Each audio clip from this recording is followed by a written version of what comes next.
everyone. Welcome back to Arranging with Judy. Today we're going to do a big bowl with a grapevine armature inside to hold the stems in place. It's just basically a grapevine wreath. And you could use any kind of vine that you want.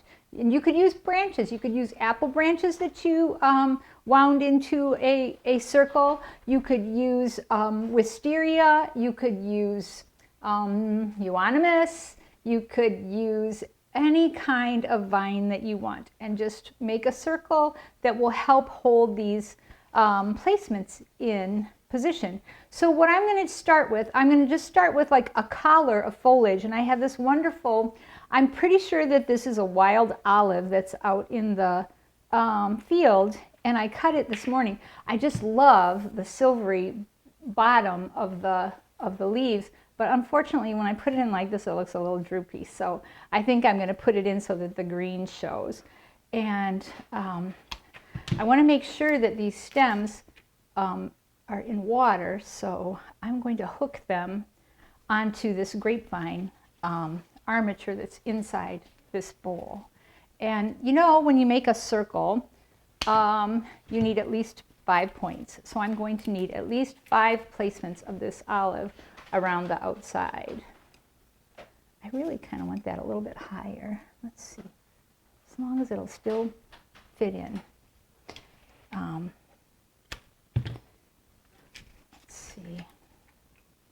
And as I put these in, you can see that I'm crisscrossing the stems in the center, so I'll have a nice grid that will hold all my placements in position.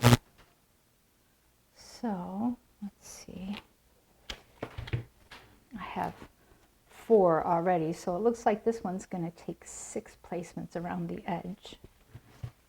That's almost too pretty to cut. Do I have another piece?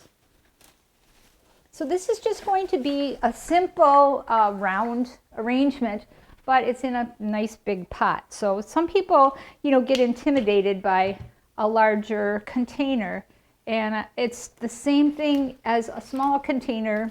You just use more placements. So you're still going to use the same principles and the same mechanics. This one's going to, oh shoot, I broke it. All right, I guess I am going to cut this pretty one. It wants to be in here. I always take the bottom leaves off of the stem. Whatever's going to be in water, I take the leaves off so that it doesn't get bacteria and decay build up too fast. All right, let's see. So we have, is that in all the way? Doesn't feel like it. 1, 2, 3, 4, 5, 6, and this is still not quite right. Well, I'll fuss with it later. Okay, so I have a circle, and I think I'll just start building up my foliage first, because that's a really big container to just start putting flowers in. So I'm going to take, this is Baptisia foliage, and this was one of my favorite things this spring, and most of the Baptisia is finished, but the foliage is great. It holds up really well in a vase arrangement, and it just has a really lovely kind of a blue-green tinge to it, and it'll be really pretty with this aqua pot. Now, if you don't have an aqua pot, you can use another kind of container. You could use a basket with a liner in it. You could use a big bowl, you know, a kitchen bowl even. It doesn't have to be, you know, any kind of a pot at all. You could use, you know, a mixing bowl. Actually, there's some really cute vintage mixing bowls that would look adorable with an arrangement like this in them. So, you know, a soup tureen, it could be anything. Now you see how I'm putting this Baptisia foliage. If I started here and I want to build up to here, do you see how this is like the next layer of foliage? That's the plan. This one might be too tall. I don't know. Let me see. All right. Yeah, I think that'll do. Then I have this really beautiful skull cap that I want to put in. It has just a touch of purple in it, and it's in the mint family. I don't know if you can see from that camera the foliage. It looks like mint, but it has these lovely little purple spiral flowers, and it's kind of whimsical, I think, and very, very gardeny. So I'm just going to put a line of that going this way. I might have to work on that. And it'll depend on how much I have here. If I have limited materials, sometimes I'll just do a line across from one side to the other of my arrangement. And then if I have more, I'll add more. But I always start with just a line going from one side to the next. I think I might have enough to broaden that in the middle, which would be nice. So I'll put that there, and then I'll put another one over here. And all of these placements are, you know, increasing the grid of stems that I have in there that'll help hold all the flowers that I'm going to put in position. But you can see how that just filled in that center and gave me enough to be able to put these stems in and hold them in place. All right, I have some campanula here that's also purple.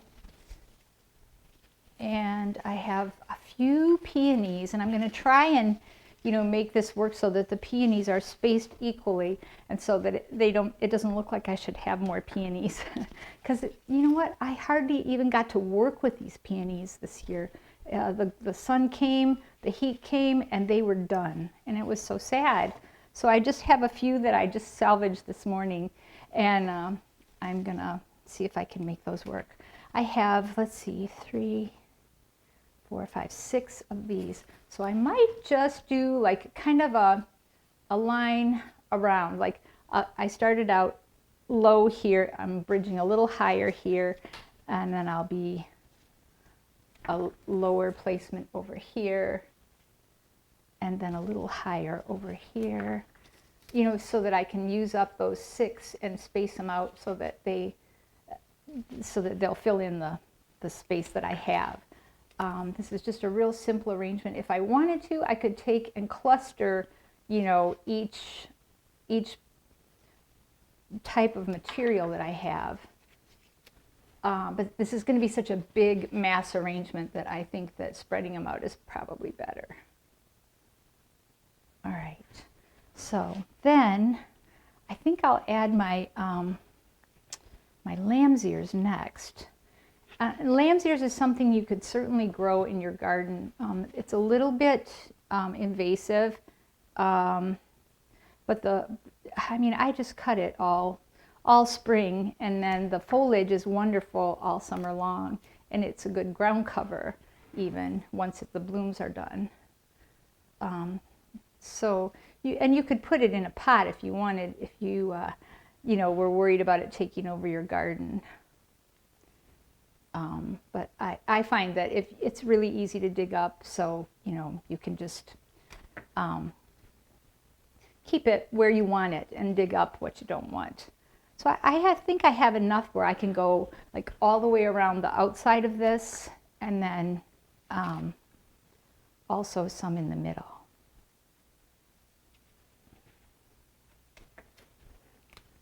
It has such soft velvety foliage and such a pretty mauve-y colored blossom. It's just really fun.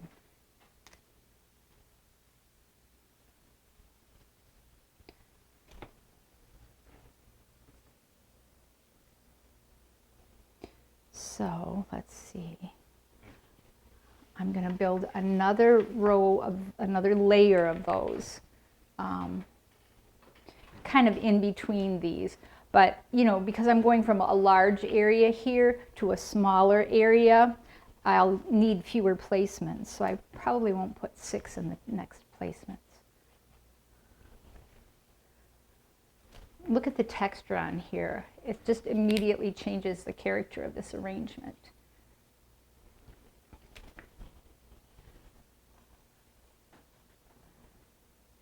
And it's almost like, I mean, all of these stems, it's like they've built a network to hold all the flowers up. Oh dear. So many stems. There we go. And then just maybe 1 or 2 in the top. Up in here, this is my favorite time of year for arranging garden flowers, because all of these wonderful pinks and purples and fuzzy things and textures, you know. All right, I might want one more over here too. It looks like I could use one more if I have one. This one just is mostly foliage, but I'm going to tuck it in because I like that color and the texture. Okay, so now I'd like to get some green in here, kind of greenish chartreuse. I'm not sure what I have. I have a little bit of lady's mantle, and I have some rue. Maybe I could use this rue. The rue, I mean, you either love it or you hate it, but I happen to love it. It has a very, very strong scent, but the flowers are great. And you know, tiger swallowtails, no, giant swallowtails like the rue. And I'm just going to tuck those kind of in between, in places where I need to reflect a little bit of light, you know, where there are places where it's dark. So I think this one will go right here. Come on. I'm telling you, that grid is really strong right now. Those peonies ought to just go right exactly where I want them. All right. Let's flip this around a minute. Put one over here where it's dark. And then I have just 3 more stems, so I'll just go kind of in between here.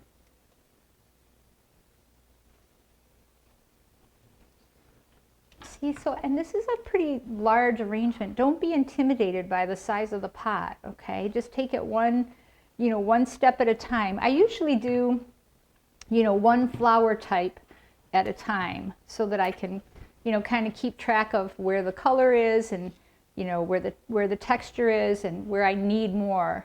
You know, if I take it I do all the, you know, all the collar first, then all the, you know, lamb's ears, you know what I mean? I did them all at one time.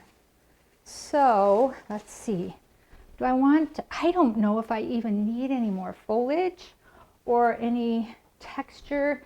I had this really great, I have this garden sorrel. It's really beautiful, isn't it?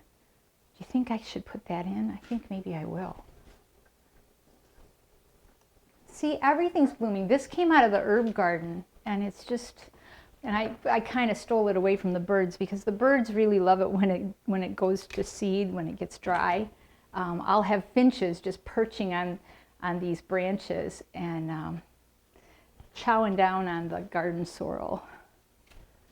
All right, I'm just going to put a few pieces of this in because I think this has a lot of impact. I think I might just put, you know, like 2 up towards the top and maybe just 1 on each side because this is really large too. I don't want it to take over the arrangement, but I love that color in there and the texture. Again, this is all about texture here. All right, I'll put 1 there and then I'll whip it around and I'll put 1 on this side, I think. I think that might be all I need.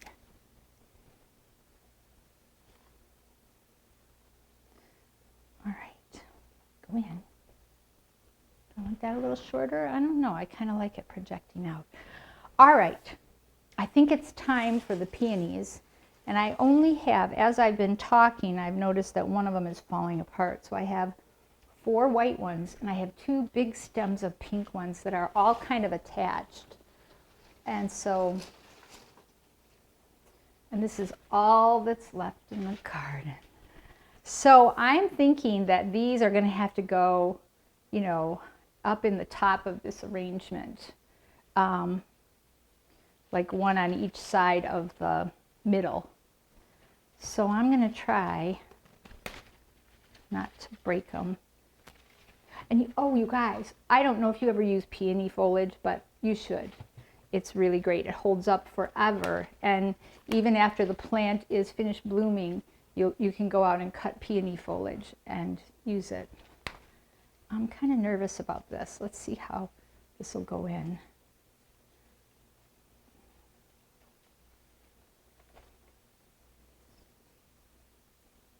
It's so heavy. All right, I have that one on that side, and then I have this one for the other side.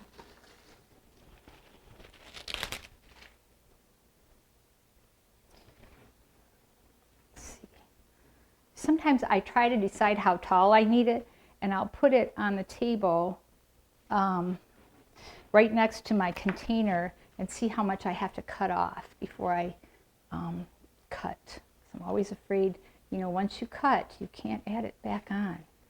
All right. Okay, that's looking pretty lush, isn't it? So then I have these white peonies that I can put in. These are just gorgeous.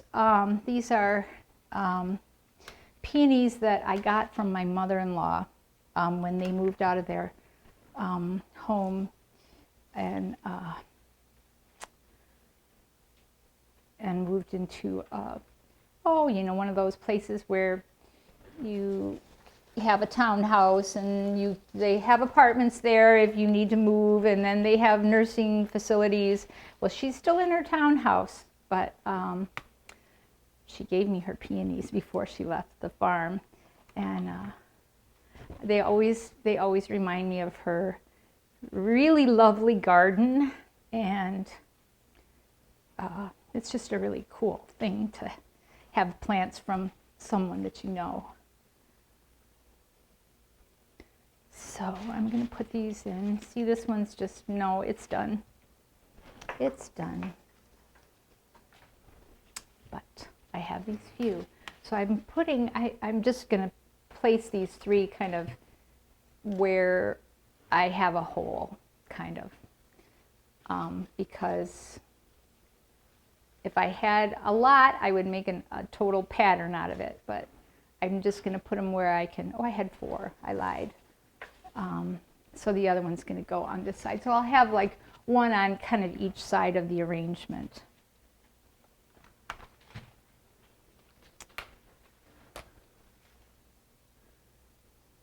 So if I just tuck this in here, I think we're just about done. I think I sort of think, what do you think? I still think I just sort of need a little bit more like white. And I think if I add this grass, it will give me that little bit of white and a little bit of, you know, whimsy and a little bit of different texture completely. So I'm just going to put that up and around, like one in the middle and then one kind of in between each of the peonies to pull that white through. This is a nice big one. I should wait. Okay. All right.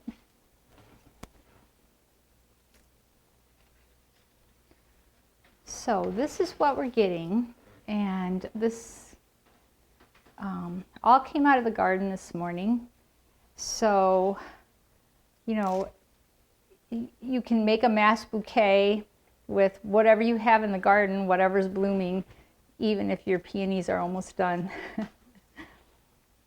And I used another armature, but you can't see it because it's down in the vase, but that's a really handy way of putting your horizontal stems in and having them stay in the water by putting a grapevine wreath inside your bowl.